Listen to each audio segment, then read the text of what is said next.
Pagawaan tayo ng kuan. Chicharon dito sa Bulacan, San Miguel. Yung tinatawag na bagnit. Bagnit. Ayun Pero naman. may laman. Yan, chicharon. Yung chicharon na may laman, ito naman puro puro balat yun. Yung dalawang tawagin na. Halukay. 4 na oras lang to bago maluto.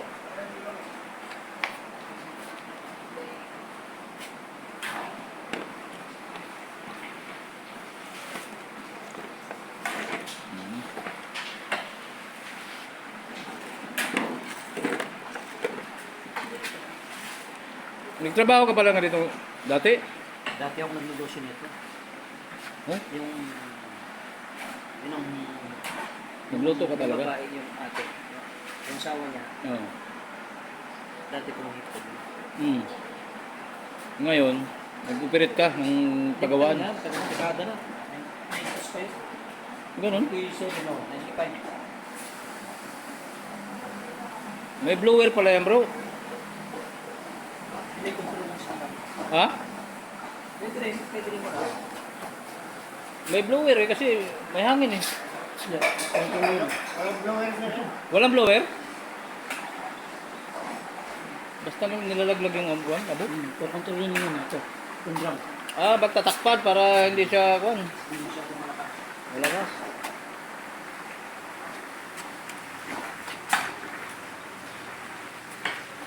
Yung hangin niya. Ah, yung hangin pa. Oo. Bumubulo, pero panig lang. Bata pa lang yan. Oo nga no. Yan na talaga. Yan ang talaga trabaho.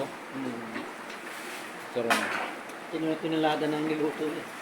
grabe. Million na.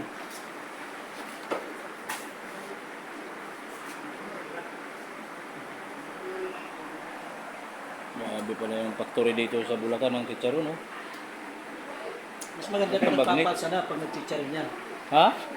Pag nagchicharon yan, kapal. Kasi lulubo pa yan eh. Oo. Yung isang ganyan mo, pag binurus mo doon, puno yan. Oo.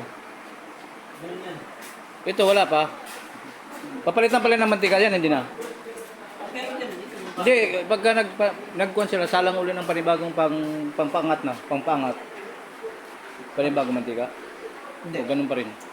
Hindi pa rin kasi pag mantika mo, masyado maputi, matagal ka itinin. Oh. Yung papapulahin mo. Ang Ito na. chicharon kasi kailangan medyo mapula, hindi maputi. Ito na yun, ito na yung Ganyan din. painitin lang nila ng malakas. Matagal, tapos saka ibuhos silang biglaan. Lulubo na.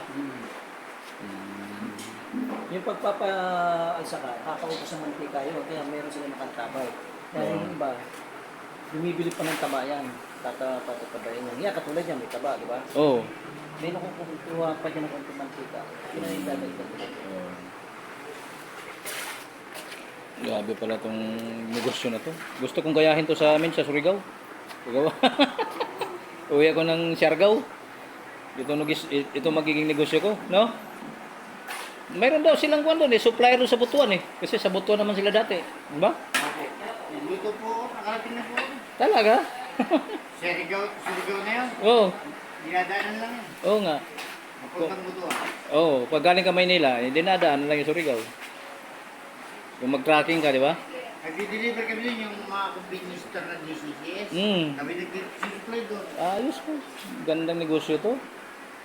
Sinubutan Kasi ang kagandahan nito, kasi pwede pang ulam. Pwede mong ulamin. Maraming nag-uulam nito eh. Oo. Masarap yun sa kamatis. Yun. Sibuyas, kamatis, tapos ito. Sausawan, sili. Ulam na, di ba? Yan ang magandang negosyo. Talagang marami kang taong matatulungan sa pagkain, di ba?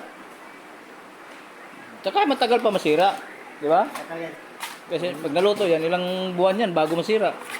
Yung ganito, matagal yan. Matagal, di ba? Isa ko yan. Ayos. Yung chicharon nakalagay na sa plastic, nakalipat. Huwag lang mabubutas ang bahang ng hangin. Oo, kasi kuwan pa rin siya.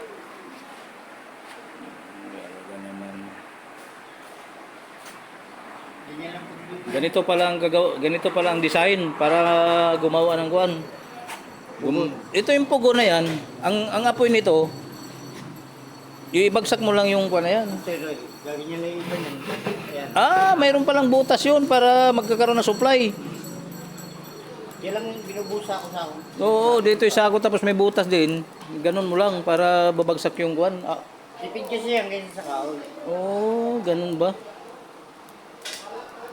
Tapos yung ipa, hingiin mo lang doon sa kuwan, di ba? Marami doon. Marami kaming kuwan doon, mga ipa-ipa sa amin. Dito binibili na yan sir. Ay, binibili na ngayon dito sa Bulacan.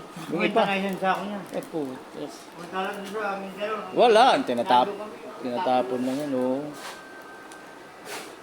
Napakagaling pala nito. Pero paano siya nagkakaroon ng hangin? Parang may humigop doon palalim. Mayroon siyang hangin. Ano naman sir yung usok na? Oo. Taas. May butas na pa ganun yan. Tapos may asintang pa. Mayroon dito. Ay, ito pala. Nandun yung usok na rin. Oo. Meron siyang exhaust fan. Exhaust dito yung likod na yan.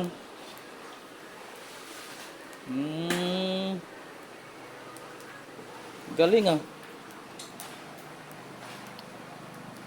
Magaling yung imbento nito. Paano? Pero pag umpisa, pag sindi, lagyan mo, dito sa ibabaw lang sisindihan. Tapos magtuloy-tuloy na yan sa pag-apoy, di ba? Kabilaan.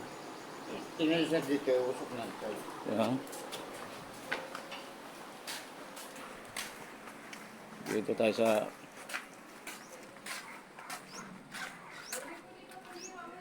Ayun yung pinaka... ayun, may exhaust fan pala dyan sa taas, oh. Yun, oh. Doon lumalabas yung usok. Meron siyang... Ito yung asinta niya. oh, ayan yung kwan, nasinta dyan. Mahiwa ka niyan. Tapos ito naman yung binilad nila, oh. Kalahating araw lang bilaran nito, bro, di ba? Pag tanggal sa kwan, karton, diretso bilad. Hugasan pa. Hindi na, diretso na, di ba?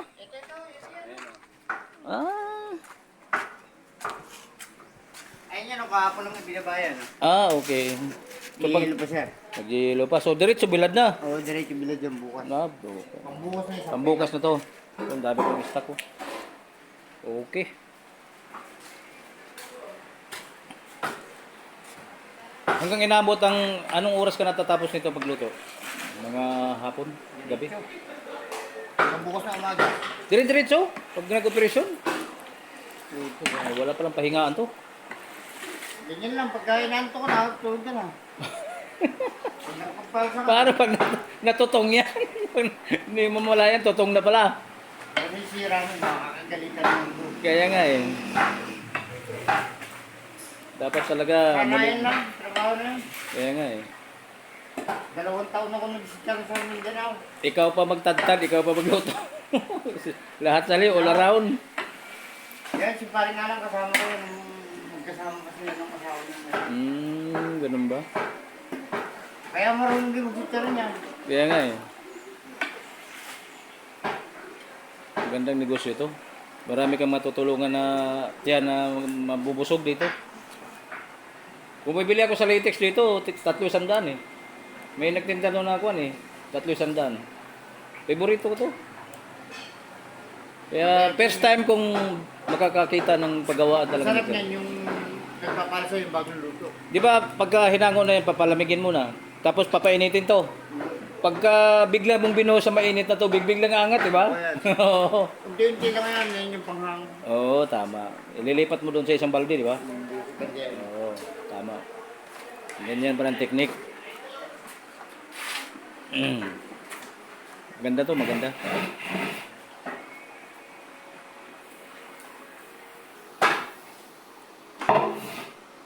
Ayos ah. Kasi sa ilalim, nagbabaga na. Kunting lagay mo na ng kuhan, supply. Aapoy na. Di man kasi sir, pwede dire-diretso yung apoy niyan. Oo. Kailangan, nandyan kasi yung buhay niyan. Wala namang nilalagay na pang kalsa dyan. Dito Oo, lang. Dito lang talaga.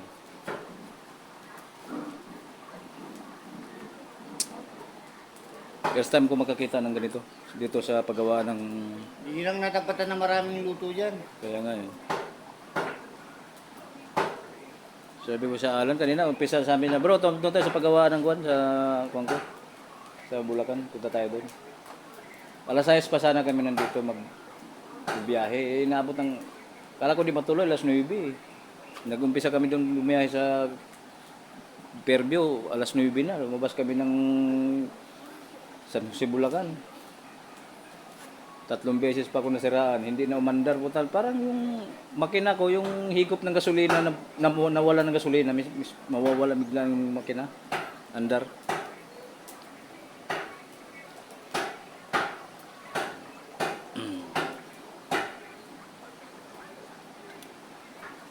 Kaya maganda ting logisyon na to. Kaya gayahin na lang, no. Sa amin libre yung mga kuan eh. Alam mo yung mga tinabas na mga kahoy, yung mga pinaglagarian ba? Ganyan din yan eh. Malakas din magapo yan eh. Mga slab. Oo. Pwede mong isaksak yung kahoy mismo direkta doon sa loob, di ba? Hindi sir, pwede rin nilagyan ng kayang kahit na may ipang ganyan. Oo. Lagyan mo din ng kaya sa ibabaw. Mag-aapoy na rin. Oo. Dire-diretso na rin.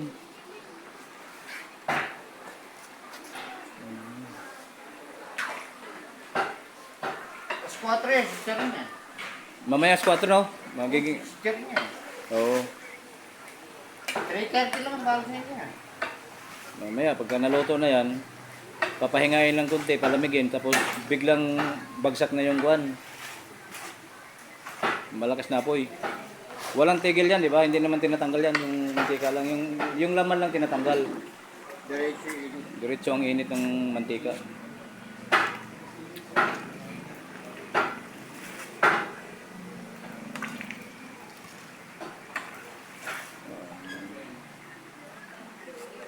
Ang baka ganun din. Kalabaw, balat ng baka ganun din, di ba?